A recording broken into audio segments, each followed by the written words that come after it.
Hello प्यारे बच्चों, कैसे हैं? एग्ज़ाम्स फिर से आपके सिर पे आ गए हैं। टर्म 2 एग्ज़ाम्स 26 अप्रैल से शुरू हो रहे हैं और डर बढ़ता चला जा रहा है। अब तो 1 महीने का टाइम भी नहीं रह गया मुश्किल से। क्या करें, कैसे करें? ऑनलाइन क्लासेस चल रही थी और साथ में फ़िज़िकल क्लासेस भी चल रही थी, रेगुलर क्लासेस भी चल रही थी, पर दोनों में से कोई भी नहीं जा पाए। तो 2 बातें हैं यहाँ मैं आपसे करना चाहूँगी इसमें। पहली बात तो ये कि क्या-क्या जो गलतियाँ हुई आपके साथ में स्कूल मैनेजमेंट, स्कूल टीचर्स की तरफ से, जो नहीं होना चाहिए था पर हुआ, और क्या आपकी तरफ से कमी रह गई। कहीं न कहीं तो कमी रह गई, जो ये डर का भूत, जो मैं पहले भी अपने वीडियो में बता चुकी हूँ, कैसे भगाएँ एग्ज़ाम्स का भूत। तो वो भूत और ज़्यादा बड़ा होता जा रहा है, उसका साइज़ जिन्न बन गया है। अब भूत से ज़्यादा वो जिन्न बन गया है। तो इस जिन्न से कैसे पीछा छुड़ाया जाए? उससे पहले मैं आपसे ये बात करूँगी कि क्या किया और क्या हुआ। तो पहली चीज़ तो ये कि जब स्कूल्स ने आपको दोनों सुविधाएँ दी, आप रेगुलर क्लासेस भी अटेंड कर सकते थे स्कूल जा कर के, और आप ऑनलाइन क्लासेस भी अटेंड कर सकते थे। लेकिन एक तीसरी चीज़ भी थी जो आप लोगों ने की, आपके पेरेंट्स ने आपको पैसे दिए और आपने उनसे ज़िद करी और एक कोचिंग लगा ली। कोचिंग पे डिपेंडेंट हो गए और सोचा कि कोचिंग में तो पढ़ ही रहे हैं, क्या ज़रूरत है स्कूल में चक्कर लगाएं और काहे के लिए हम ऑनलाइन क्लासेस भी अटेंड करें। ऑनलाइन क्लासेस के नाम से पबजी और पता नहीं कौन-कौन से गेम्स आप लोगों ने खेले। कुछ बच्चों ने मुझे बताया कि हम लोग मम्मी से छुप करके ये गेम्स खेलते थे और उनको कहते थे हम क्लास अटेंड कर रहे हैं। पापा चले जाते थे जॉब पे अपने। तो ये तो किया, जो कुछ भी हुआ। लेकिन कोचिंग से आपने तो काफ़ी कुछ पढ़ लिया होगा, तो डर तो नहीं लगना चाहिए। पर नहीं, ऐसा नहीं हुआ, क्योंकि कोचिंग में जो टीचर्स पढ़ा रहे हैं या पढ़ा रहे थे आपको, वो रटे-रटाए लेक्चर्स आपको देते थे।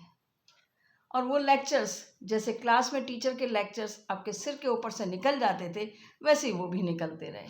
शैतानियों में दिमाग लगा रहा, और कुछ बच्चे सीरियस होकर पढ़ना चाह रहे थे तो वो भी कंसंट्रेट नहीं कर पा रहे थे इन सब बातों को लेकर के। और जो कोचिंग में टाइम ख़राब हो रहा था आपका जाने आने का, वहाँ बैठने का भीड़ में, वो उस सब से भी उसका डिस्टर्बेंस हुआ और लेक्चर्स मिले खाली।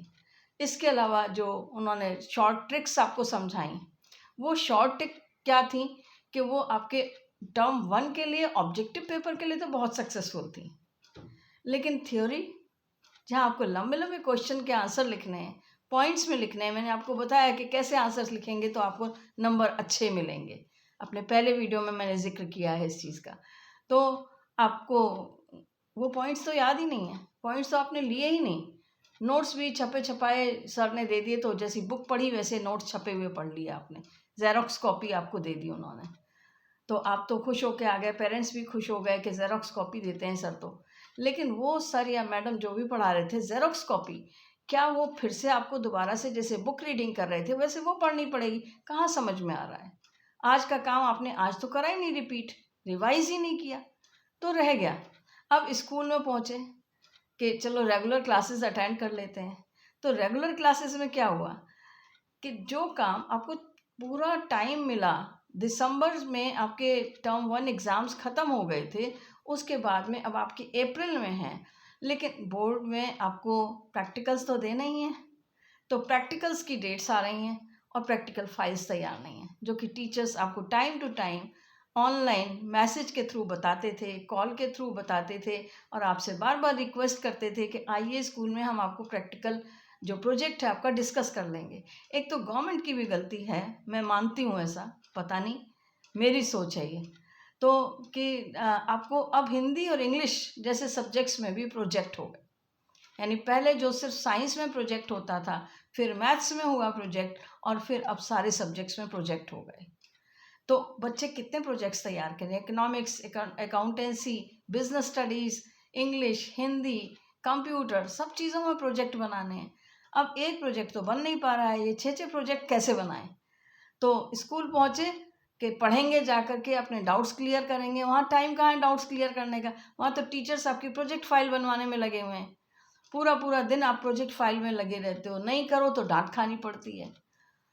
स्कूल में जाते थे जब, जो टीचर्स क्लासेस लेते हैं, रेगुलर पढ़ाते थे, जिस समय प्रोजेक्ट फाइल नहीं बन रही थी, तो टीचर्स का मैंने देखा है कि अगर 45 मिनट्स का पीरियड है तो 35 मिनट्स बच्चों को डांटने में निकल जाता है, अपने व्यूज़ बच्चों को बताने में निकल जाता है, क्या गलतियां कर रहे हैं बच्चे वो बताने में निकल जाता है। हार्डली 10 मिनट्स वो एक्सप्लेन करते हैं चैप्टर को, तो 10 मिनट्स में कैसे इतना भारी भरकम सब्जेक्ट और भारी भरकम आपको टॉपिक समझ में आ जाएगा।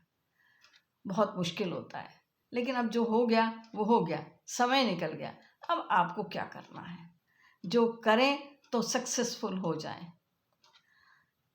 जो भी चैप्टर्स पढ़ रहे हैं, जिस तरह से पढ़ रहे हैं, मैंने आपको बताया चैप्टर वाइज इजी चैप्टर्स पहले सेलेक्ट कर लीजिए, फिर हार्ड वाला लीजिए, और फिर उन चैप्टर्स को सेलेक्ट करके आप उनको पढ़िए। उसमें से जितना समझ में आता है बहुत अच्छी बात है, जो नहीं समझ में आता है उसके पॉइंट्स नोट डाउन कर लीजिए कि ये चीज़ समझ में नहीं आई। अभी भी आपके पास 1 महीने का टाइम है। टीचर्स स्कूल रेगुलर जा रहे हैं, आप स्कूल टीचर के पास जाइए, ट्यूशन टीचर के पास नहीं जाइए, स्कूल टीचर के पास जाइए, उनके हाथ जोड़िए, उनसे रिक्वेस्ट करिए कि मैडम ये या सर ये हमें टॉपिक नहीं समझ में आया, प्लीज़ इसको एक्सप्लेन कर दीजिए। और मुझे मालूम है कि टीचर्स बहुत ही डिवोटेड होते हैं, केयर करते हैं उन बच्चों की जो उनके पास पूछने आते हैं, उनको वो समझाते हैं, एक बार नहीं 10-10 बार समझाते हैं। आपका वो पॉइंट क्लियर हो जाएगा, उसके आप नोट्स बना लीजिए और फिर लर्निंग करिए, और फिर देखिए कि आपको सफलता मिलती है कि नहीं। और राइटिंग प्रैक्टिस रेगुलर बेसिस पे करते रहिए।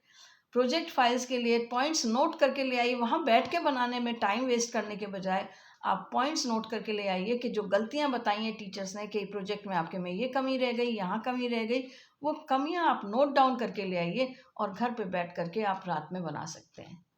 लर्निंग करिए, रिवाइज करिए। अब एक और चीज़, इस साल जो निकल गया वो निकल गया, जैसा हो गया वो हो गया। जो 10th के बच्चे हैं उनके 11th और 12th आएगा, 9th के बच्चे हैं उनका 10th आएगा, और छोटे बच्चे जो हैं उनका भी ऑनलाइन में बहुत नुकसान हुआ है। खेल की आदत पड़ गई है, मस्ती की आदत पड़ गई है, उसको भी सुधारना है। उनको क्या करना है कि जो पर डे का आप बना लीजिए कि जो छोटे चैप्टर्स हैं, चाहे स्कूल में पढ़ाया गया चाहे नहीं पढ़ाया गया, आप उस चैप्टर को गो थ्रू करिए, पूरा मन लगा के पूरा पढ़िए, ध्यान से पढ़िए, और उसमें से जो पॉइंट समझ में आते हैं उनको नोट डाउन करते जाइए। स्कूल में जब पढ़ाया जाए तो रिवीजन हो जाएगा आपका, और जब पढ़ा दिया जाए स्कूल में तो उसको घर आ करके उसको रिवाइज करिए। ट्यूशन्स का पीछा छोड़िए, ट्यूशन्स में मत जाइए, कोचिंग्स में मत जाइए। बहुत ही इमरजेंसी हो तो लास्ट के 2 मंथ्स एग्ज़ाम से पहले आप कोचिंग जाइए। कोचिंग वाले टीचर से पहले डिसाइड कर लीजिए कि हम इसलिए कोचिंग में आए हैं, इसलिए हम ट्यूशन में आए हैं कि जो हमारी डाउट्स हैं वो हम यहाँ क्लियर कर सकें। हमें पूरा सिलेबस नहीं पढ़ना है, हमें पूरा चैप्टर नहीं पढ़ना है। चैप्टर तो हम स्कूल में पढ़ चुके हैं और हमने सेल्फ स्टडी में पढ़ लिया। हमें आपसे केवल अपने डाउट्स क्लियर करवाने हैं। ये डिसाइड करके उनसे पहले से तय करके और तब वहाँ पर कोचिंग में जाइए। इसलिए नहीं कि वो कोचिंग में गए, चैप्टर नंबर 1 चैप्टर नंबर 2 सारे चैप्टर्स उन्होंने वैसे के वैसे ही रिपीट कर दिए, खाली एक्सप्लेन कर दिए अपने पॉइंट ऑफ व्यू से। बल्कि वो कई बार होता है बच्चे कंफ्यूज और हो जाते हैं कि स्कूल में जो पढ़ाया वो ज़्यादा ठीक है कि कोचिंग में पढ़ाया वो ज़्यादा ठीक है, कौन सा लिखें कौन सा ना लिखें, और इस चक्कर में उनके मार्क्स कम रह जाते हैं। कुछ बच्चे हैं मेरे जानकार जो कि लास्ट ईयर जब 10th के एग्ज़ाम्स हुए थे, जब अभी इस साल तो हुए ही नहीं, इससे पिछली साल जब 10th के एग्ज़ाम या 11th और 12th के एग्ज़ाम हुए थे, तो उनको एक्सपेक्टेशन था कि मेरे 97, 98, 99% मार्क्स आएंगे, पर मार्क्स रह गए उनके 89%। बहुत रोए, पेरेंट्स भी बहुत नाराज़ हुए कि क्या पढ़ा क्या किया। उसका रीज़न सिर्फ एक ही था। जब बैठ के मैंने उनसे टैली करवाया, मैंने उनसे पूछा कि घबराओ मत, पहले देखो कि गलती कहाँ हुई। तुम्हारी गलती थी तो शांत होकर बैठना पड़ेगा, आगे वो गलती रिपीट नहीं करनी है। लेकिन अगर स्कूल की या एग्ज़ामिनेशन डिपार्टमेंट की गलती है, आपके बोर्ड की गलती है कहीं, तो हम उसको क्लेम कर सकते हैं रेक्टिफाई करने के लिए।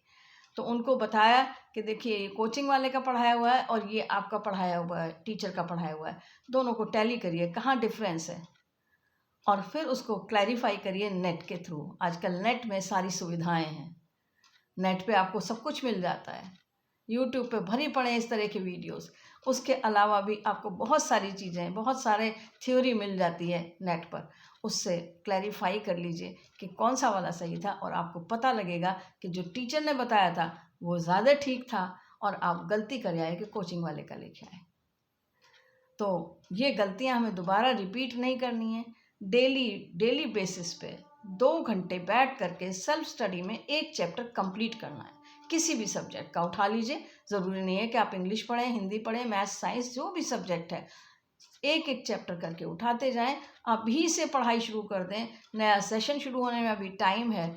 उस सेशन की शुरुआत से पहले ही आप उसकी पढ़ाई शुरू कर दीजिए और एक एक चैप्टर करके पढ़ते जाइए। पुरानी बुक्स उठा लीजिए, उन पुरानी बुक्स के थ्रू आप पढ़ सकते हैं। जो बच्चे 8th से 9th में आने वाले हैं, वो बच्चों को एनसीईआरटी की बुक्स मिलती हैं, तो एनसीईआरटी की बुक्स का 1 बाय 1 चैप्टर पढ़ना शुरू कर दीजिए। देखिए, पुरानी पढ़ाई के बेस पर, क्योंकि आपने बेस पढ़ा हुआ है, फाउंडेशन है आपकी, बेसिक पता है आपको, उन बेसिक्स के जो सहारे से जब आप उसको पढ़ेंगे तो आपको वो सब कुछ समझ में आएगा, और जब क्लास में एक्सप्लेन किया जाएगा तो और अच्छे से समझ में आएगा, और फिर आप उसको ले करके और अपना स्टडीज़ को इम्प्रूव कर सकते हैं, एग्ज़ाम्स में अच्छे नंबर ले सकते हैं, सक्सेसफुल हो सकते हैं। Be successful, get good marks and good knowledge, because marks are not everything, knowledge is everything. अगर आपको नॉलेज है तो मार्क्स कुछ नहीं कर सकते हैं। आप हर एक मुश्किल को हरा देंगे, हर जगह आप जीतते हुए जाएंगे। जीतिए और जीतिए और जीतते जाइए, क्योंकि आपका जन्म जीतने के लिए हुआ है। थैंक यू, फिर मिलेंगे। नमस्कार।